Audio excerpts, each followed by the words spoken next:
Vous avez constaté donc qu'il y a eu ces annonces horribles là pour appeler des jeunes, des annonces scolaires alléchantes pour les appeler à aller en Ukraine.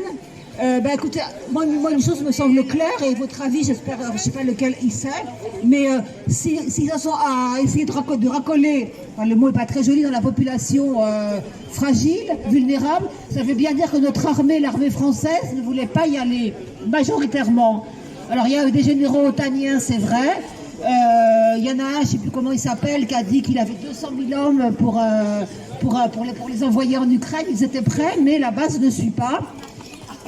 Il y a beaucoup de généraux qui ne sont pas du tout otaniens. Les vétérans de place d'armes sont formidables. Vous savez ce que le général Cousteau a dit il y a 2 ans, quand la manif des militaires a été interdite, on s'est tous retrouvés dans un café. Il a dit, on n'est pas en 2022, on est en 1984. Les militaires ont compris des tas de choses. Et si vous recoupez, d'autres vétérans nous disent, nous on est la voix de l'armée. Alors donc, c'est que dans l'armée française, il y a une très bonne énergie, il y a un très beau niveau de conscience. Donc ça, il faut quand même le souligner et les remercier. Arrêtons d'être catastrophistes.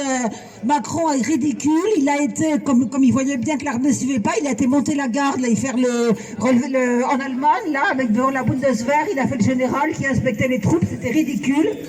Après, Zelensky a dit on n'en a pas besoin des Français, pour l'instant l'armée ukrainienne tient. Mais en fait, c'est sûrement parce que Macron, ils sont très complices et on ne connaît pas jusqu'où va leur intimité. Il a dû leur dire, dis ça parce que l'armée ne veut pas venir, alors dis-toi que tu ne veux pas des Français. Ça, c'était les premiers indices. Maintenant, on a des choses beaucoup plus claires. On doit remercier l'armée française qui est très bien dans sa majorité. Alors, regardons ça et arrêtons d'être catastrophistes comme ça. Il y a des choses très bien qui se passent sur la planète. Si on prend un peu de hauteur, on ne regarde pas que la France. Regardez l'Afrique qui se libère. Regardez ce qui s'est passé au Sénégal récemment. Regardez l'Inde qui a dit qu'elle soutenait vraiment complètement la Russie et c'est récent. Il y a des choses très bien qui se passent et qui se passent derrière la scène aussi.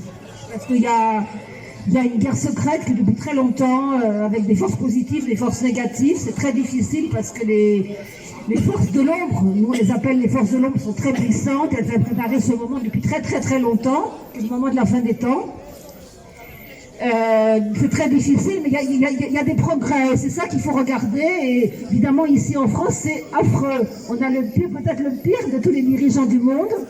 Moi, je rigole un peu parce que bon, il va sûrement pas faire long feu quand même, hein, parce que ça atteint des sommets.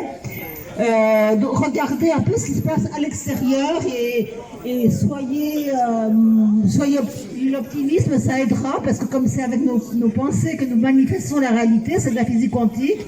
On n'est pas très nombreux, c'est vrai, mais ça rentre, c'est un signal qui va dans les champs de conscience générale et restons optimistes. La lumière va gagner. Voilà, victoire de la lumière. Merci.